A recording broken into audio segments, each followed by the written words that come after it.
네, 여러분 안녕하십니까? 인문결 연구소에서 보내드리는 인문결 TV. 오늘은 또 여러분이 최근 들어서 가장 많이 기다리시는 코너인 것 같은데 김영미 PD님을 모시고 분쟁 지역에서의 여러 가지 인권 문제 그리고 마지막 순간에 보여준 어떤 그런 그 인간성 뭐 이런 것들에 대한 우리가 흔히 경험해보지 못한 그런 이야기들 이런 이야기들을 어떤 직접 보신 그런 어떤 증언을 통해 가지고 그 인간에 관한 본질적인 문제 이런 것들을 우리가 이야기를 많이 해보고 있죠. 오늘은 그 두 번째 시간이 되겠습니다. 제 옆에는 김영미 PD님 모셨습니다. 안녕하세요. 네, 안녕하세요. 네, 그 오늘 지난 시간에는 우리가 그 음식 문제, 네, 그러니까 전쟁과 음식 우리가 이제 잘 이렇게 같이 동시에 생각을 하기 어려운 그런 주제인데. 네. 그 주제도 굉장히 제 뭐 주관적인 생각은 아닐 것 같아요. 저는 그렇게 생각했는데 주관적인 생각은 아닐 것 같고 굉장히 참신했어요. 왜냐하면 그런 생각은 미처 못 미치거든요. 전쟁 그러면 굉장히 거대 담론으로만 이야기를 하는데 사실은 그 전쟁이 벌어지는 그 땅에서 그 하나하나 이런 일들 그런 것들이 정말 그 미로 표현할 수 없는 아마 표현을 해주셨지만 그래서 우리도 깜짝깜짝 놀라는 그런 어떤 충격적인 이야기들 그렇지만 아마 직접 보고 겪으신 그거에 비하면은 표현이 안 됐을 것 같아요. 저도 그냥 안 갔으면 몰랐을 거예요. 네. 근데 현장에 가니까 이제 맞닥뜨려져서 네. 보여졌기 때문에 알 수 있었던 건데요. 네. 봐도 이게 왜 그런지 모르는 것들이 지금도 많아요. 네. 그 그러시겠죠. 책으로 설명이 안 되고 말로 설명이 안 되는 게 너무 많아서 이게 왜 저렇지라고 현장에서 갈등도 많고 또 말로 하지 못하지만 끔찍한 것들도 많고 그러니까 그런 게 지금도 트라우마로 저를 많이 괴롭히거든요. 그래서 이런 시간을 통해서 저도 말하면서 이렇게 힐링을 하는 게 혼자 가슴에 담아두는 것이 참 힘들 때가 많거든요. 근데 이렇게 소통을 함으로써 저도 많이 위안을 얻고 또 같이 공감을 갖는 것도 굉장히 중요한 것 같습니다. 네.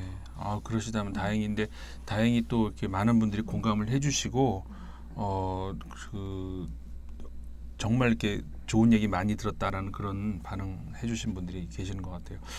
자, 그럼 오늘은 이제 두 번째 시간인데 또 새로운 주제를 가지고 오셨다고. 어떤 주제를 오늘 가지고 오셨나요?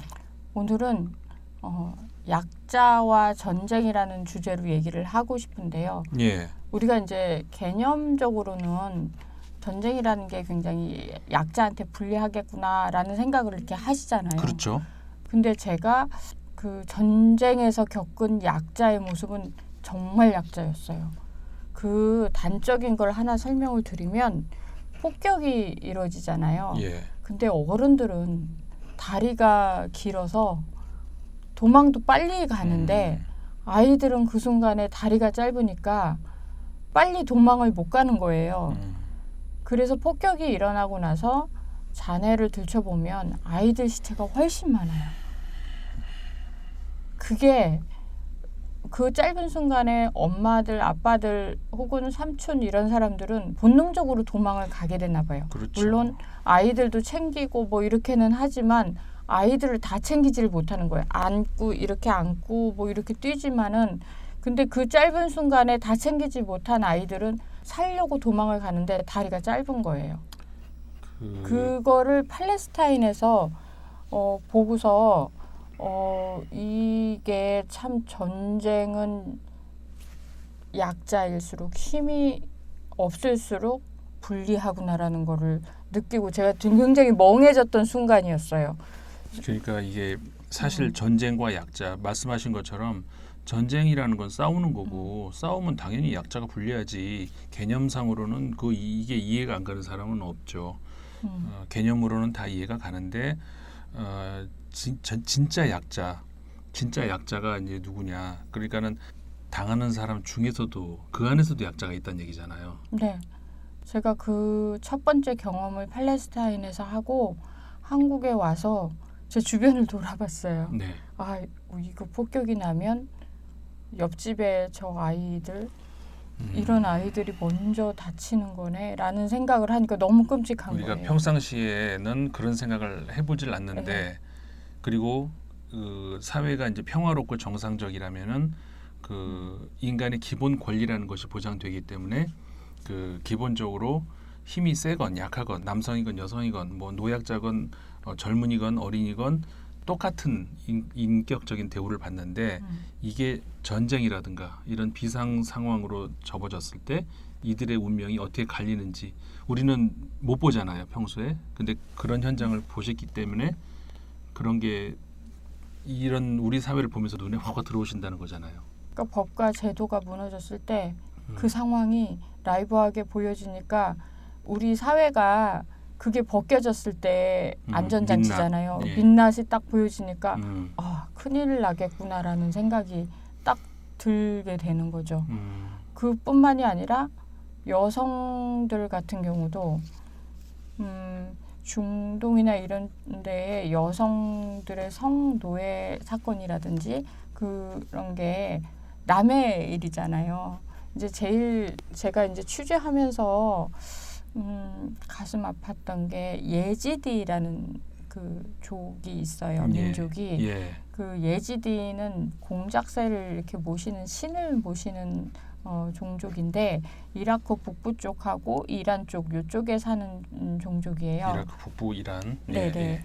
그 제가 그 IS를 취재하면서 IS가 성노예로 그 예지디 쪽의 여자들을 사고 팔았다는 그런 걸 취재한 적이 있어요.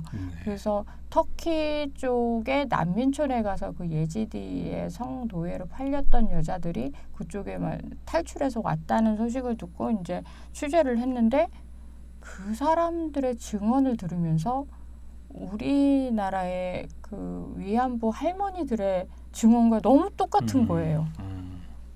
그래서 아니 우리나라 그 위안부는 일제 강점기 시절의 역사잖아요. 그러면 우리는 그때 그 아픔을 겪었고 그때의 잘못된 역사를 바로잡으려고 지금 많은 운동들을 하고 있는데 지구 한편에 똑같은 역사가 벌어지는 거예요. 그래서 아니 그러면 왜 역사는 되풀이되는 거지? 그러니까 다른 나라 이제 예를 들어서 그 서양 쪽에 있는 기자들은 그런 걸 취재하면서 별 느낌이 없는 것 같았어요. 그러겠죠. 그냥 어머 그럴 수가, 어머 이럴 수가 막 그러면서 야만적이라면서 막 인터뷰를 하는데 저는 좀 멍했던 게 이거 어디서 많이 들어봤던 건데 라는 한국의 저널리스트가 들었을 때는 너무 어디서 많이 들어본 얘기인 거. 그러면 왜 역사를 되풀이했을까라는 생각을 했을 때 우리가 교육을 받은 것도 있는데 조금이라도 교육받은 거를 세상에 좀 기여한 바가 없단 말인가라는 자괴감이 좀 들었거든요. 그러니까 그 인간이 역사를 겪으면서 다양한 어떤 그 예를 들어서 문화도 이제 새로 계속 창조해 나가면 축적되기도 하지만 그 바보 같은 짓도 계속해서 이제 해나간단 말이죠. 근데 문화 같은 것들은 새로운 문화가 창조가 되면서 축적되면서 새로운 문화가 또 나오고 이러면서 다양해지고 그 참 좋은 일인데 바보 같은 짓 같은 것들은 그 어떤 경험이 있다면은 그런 학습 효과로 인해 가지고 다음에 안 하면 좋겠는데 똑같이 또 반복된다는 거 그거를 그러니까 서구 사람들은 그런 경험을 직접 근자에는 경험을 못 해봤기 때문에 어머 그럴 수가 이런 정도지만 우리 한국 사람들한테는 좀 더 실존적으로 다가온다는 거잖아요. 그러면서 더 뭐라고 할까요? 아까 이제 정말 멍해졌다는 표현하셨는데 충격인 것이죠. 이제 PD님한테는 어떻게 이 똑같은 일이 또 일어날까? 왜 또 일어나지 이런 게? 지금 현대 사회에 또 일어났다는 거는 우리가 도대체 약자에 대한 교육이나 생각이 이 고민이 무의였단 말인가라는 어떤 좌절감 같은 게 느껴졌거든요.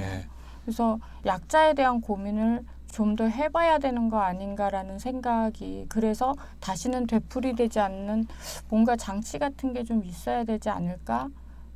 그게 인간이지 않을까? 교육의 효과라는 게 좀 있어야 되지 않을까라는 그런 생각들을 했었어요.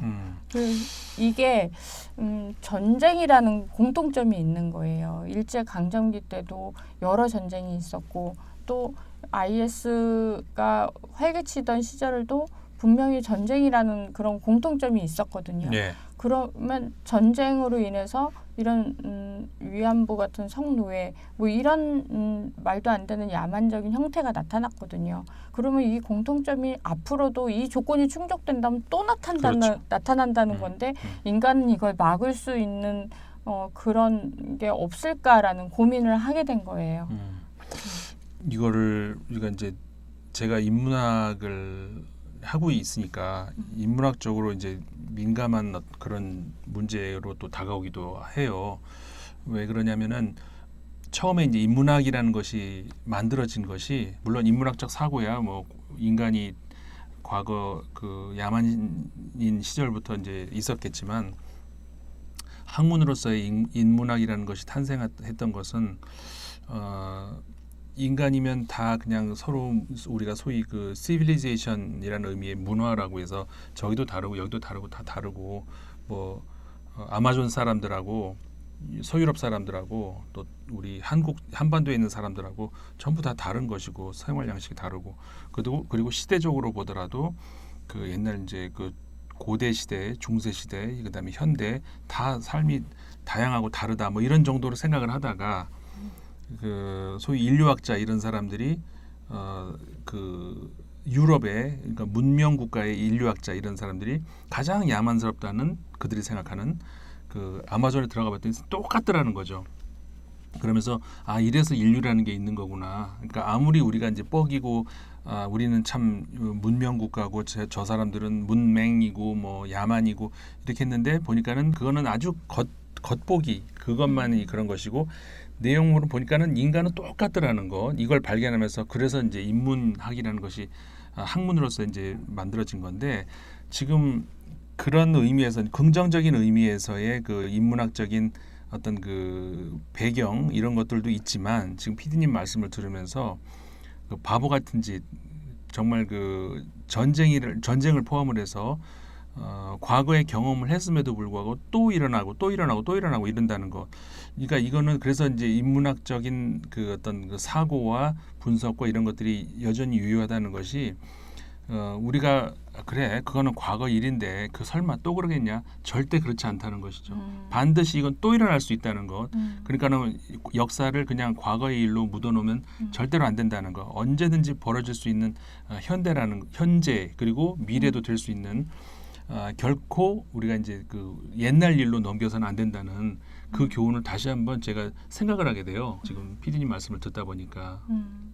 제가 그 난민촌에서 만난 그 아가씨가 있었어요. 네. 그 이렇게 머리에 히잡을 쓰고 이렇게 울면서 눈망울이 참 예뻤는데 거기 이렇게 앉아서 이렇게 얘기했는데 그 IS 그 전사가 들어와서 갑자기 옷을 벗기고 뭐 이렇게 이 설명들을 얘기를 하면서 울먹이면서 얘기를 하고 뭐 그러면서 자기는 그 전사가 자기의 처녀성을 뺏어갔고 이런 얘기들을 이렇게 줄줄줄 얘기를 저를 믿고 참 얘기를 많이 해줬었거든요.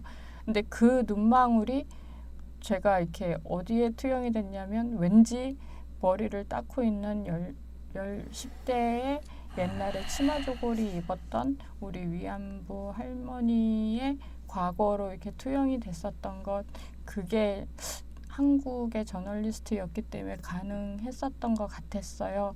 제가 현장에서 그걸 보면서 되게 트라우마가 되게 많아졌었는데 그 트라우마 중에 하나였고 지금도 위안부 할머니를 보면 그때 히잡을 쓰고 눈망울이 예뻤던 그 예지디족의 그 아가씨를 생각하고 있거든요. 그래서 한 번도 이 얘기를 해본 적이 없었던 것 같은데 이 시간 통해서 또 그 트라우마의 한자라고 또 얘기할 수 있어서 좋네요. 아까 이제 저 PD님 말씀하셨던 것처럼 이게 아무리 우리가 이제 저널리즘 이야기를 할 때 현재 그 21세기 특히 2020년 한국 사회에서 기자들이 욕먹는 기자들이 참 많아요. 그러면서 그 기자라고 하는 직업에 대해서 어떤 그 타자화시키는 어떤 그런 경향이 있는데 기자로서의 어떤 그 사명감 뭐 이런 것들도 전부 어떻게 보면은 우리가 이제 철학에서 말하는 실존적인 문제가 아니라 본질적인 문제라는 것이죠. 그러니까 무슨 얘기냐면 추상적인 나한테 좀 어떻게 보면 붕 떠 있는 그러니까 기자란 무엇인가라고 할 때 뭐 이렇게 정말 그 사명감을 가지고 어떤 인간의 알 권리를 위해서 어떤 뭐 이런 이야기들 이런 것들은 굉장히 본질적인 문제인데 이게 본질이란 말이 이제 오해하시면 안 되는 게 이제 우리 청취자분들도 이게 뭐 어떤 가장 중요하다는 그런 의미에서가 아니고 철학에서 본질이라고 하면 이게 그 좀 추상적인 어떤 그 보편성은 있을 수 있지만 추상적인 그런 의미로 쓰거든요. 반대로 본질의 반대적인 의미로 실존이라는 말을 쓰는데 기자는 사람 아닌가? 기자도 사람이죠. 그러니까는 그런 어떤 인간이 극한 상황을 취재하러 갔을 때 그 인간으로서의 받는 충격 그리고 인간이기 때문에 울컥한다든가 인간이기 때문에 울분을 이렇게 느낀다든가 이런 것들이 분명히 있거든요. 이 기자가는 기계가 아니라 로버트가 아니죠. 로버트를 전쟁터에 보내는 그런 게 아니잖아요. 그러니까 그럴 때 그 느끼는 어떤 그 두 개의 그러니까는 기자의 어떤 그 본질적인 그런 차원으로서 그다음에 기자의 실존적인 그런 차원으로서 이 갭이 작으면 괜찮은데 그런 피디님이 경험하신 것 같은 그런 그 극단적인 상황으로 가면 이 갭이 커질 수밖에 없다는 것이죠. 그랬을 때 한 인간으로서의 김영미의 그 고통 이런 거는 제가 지금 감히 물론 그 상상을 못하지만 어느 정도 조금은 좀 짐작이 가네요. 그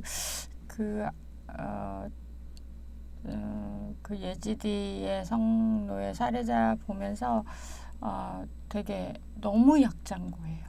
약자 중에 약자 중에 예. 약자. 예.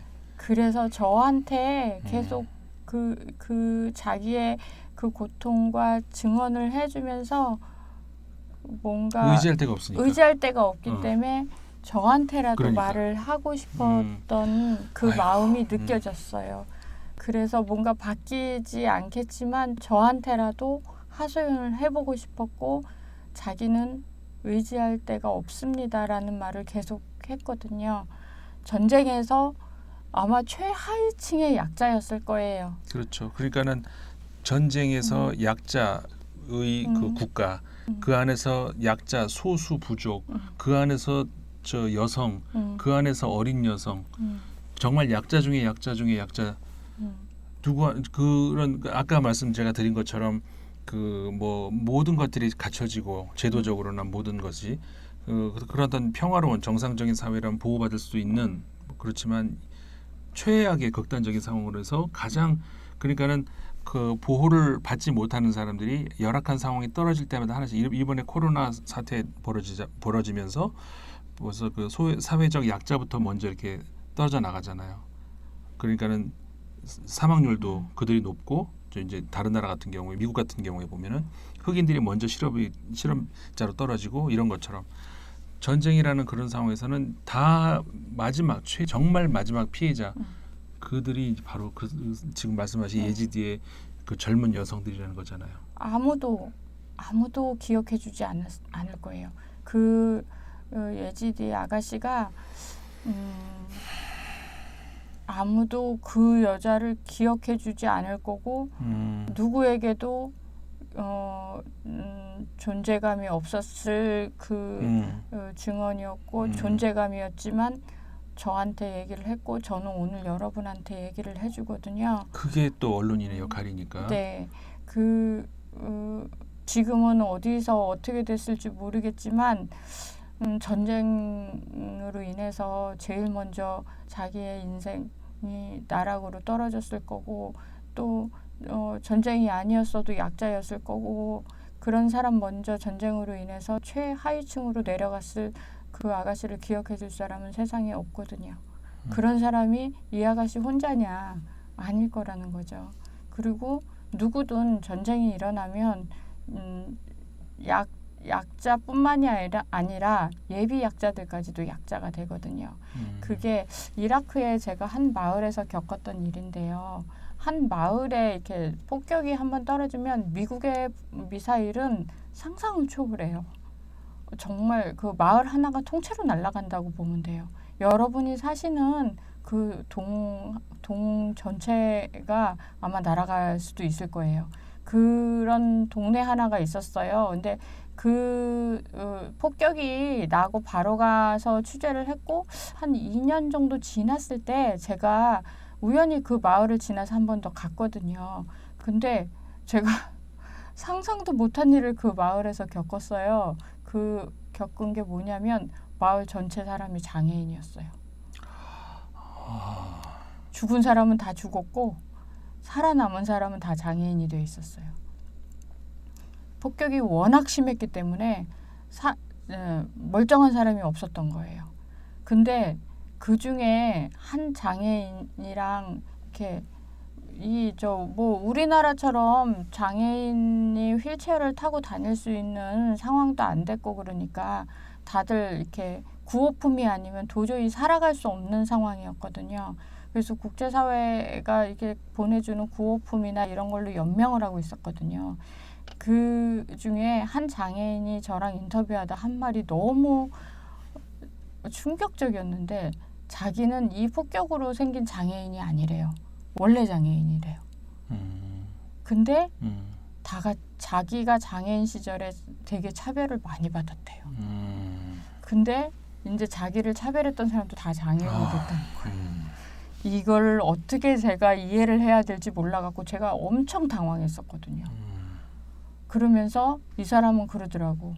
다 신의 뜻이라면서 물론 이슬람 신자들이니까 신의 뜻이라면서 다 장애인이 된 것도 신의 뜻이고 나를 놀렸던 자들이 다 장애인 된 것도 신의 뜻이고 물론 이제 이게 특수한 상황이긴 하겠지만 제가 뭐라고 말을 못할 정도의 정말 극단적인 상황이잖아요. 네. 전쟁이 이렇게도 만드는구나. 이게 저한테는 너무 충격적이었어요.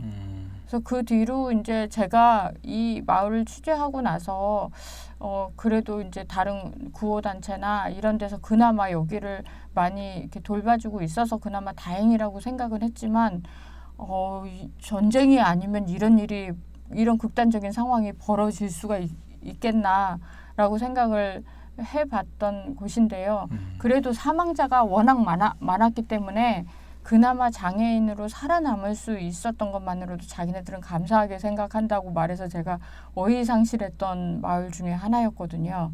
전쟁은 이런 극단적인 상황까지도 와요. 그래서 안 일어나야죠, 전쟁은. 제가 뼈저리게 느낀 케이스 중에 하나예요. 제가 제 이제 SNS 우리 사용하는 주로 잘 많이 사용하는 거 있잖아요. 거기에 이제 넣어놓은 사진 중에 하나 그런 게 있는데 그 안에 이제 그런 관련 사진 좀 그림이랑 사진들이 있어요. 그 중에 하나가 이런 게 있어요. 그 팔레스타인 지역하고 이스라엘 지역하고 이렇게 경계선 이렇게 있는데 그림이에요. 근데 팔레스타인 지역에서는 폭격으로 인해 가지고 아이들이 팔 잘려 나가고 다리 잘려 나가고 이런 피 범벅이 돼 가지고 이렇게 쓰러져 있는.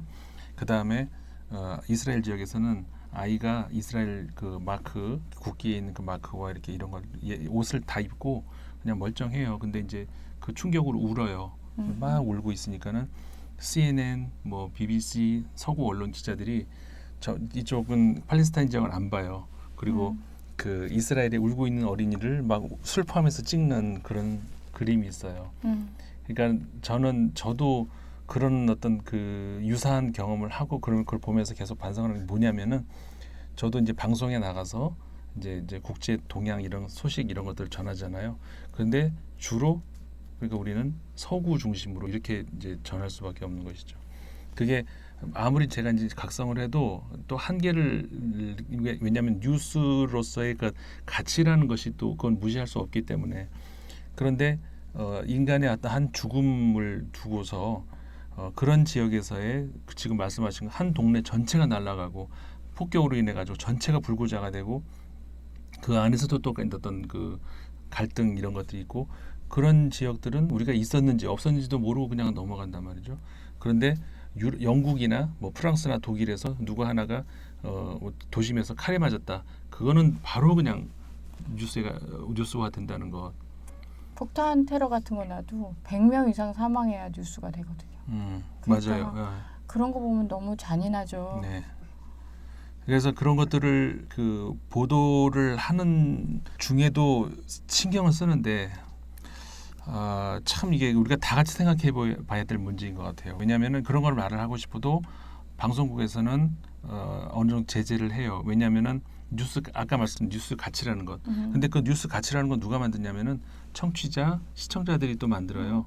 그러니까 그들이 관심 없어 하면은 방송국 입장에서도 내보낼 수가 없는 거죠. 그러니까는 모두가 다 이 같이 우리가 책임의식을 느껴야 된다는 그런 생각이 든다는 거예요.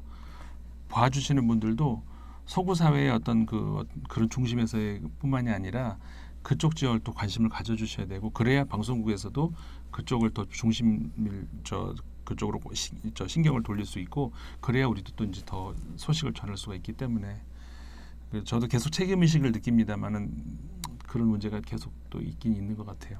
그러니까 기본적으로요. 전쟁이 어디에 한 군데 벌어졌다 생각하면요. 기본적으로 약한 사람들은 어떻게 되는 거지? 라는 생각이 자동으로 가면 그 약한 사람들은 어떻게 되지? 라고 했을 때 그 궁금한 게 뉴스여야 돼요. 그렇기 때문에 제가 지금까지 얘기 드린 아이들, 여성, 장애인 이 사람들은 전쟁이 일어나면 자동으로 못 살아요. 건장한 사람들도 총에 맞고 죽어나가는데 이 사람들은 자동으로 정말 맷돌 갈리듯이 갈려져 나가버려요. 살 수 있는 환경이 되지를 못해요. 그러면 이 사람들은 어떡하지라는 그 관심이 이들을 살릴 수가 있기도 하거든요. 뉴스화되면 이 사람들에 대한 관심 때문에 전쟁도 명분이 있어야 되고 나름 체면을 차리려고 하거든요. 이 관심밖에 없어요. 이들을 살릴 수 있는 건. 진짜 좋은 말씀 해주셨어요. 그 언론인 입장에서도 또 이렇게 그 보도 방송 책임자 입장에서도 청취자 시청자 입장에서도 이 소수자라고 하는 것 특히 열악한 상황에서 소수 이게 어떤 상황인지 무슨 이야기인지 이런 것들을 좀 우리가 이제 생각을 해야 되고 그래서 오늘 짧은 시간이지만 오늘 PD님이 또 귀한 말씀 해주셔가지고 그런 걸 다시 한번 생각할 기회가 됐던 것 같아요. 다음 시간에 또 좋은 말씀 기대하겠습니다. 네. 고맙습니다. 네, 여러분 감사합니다. 고맙습니다.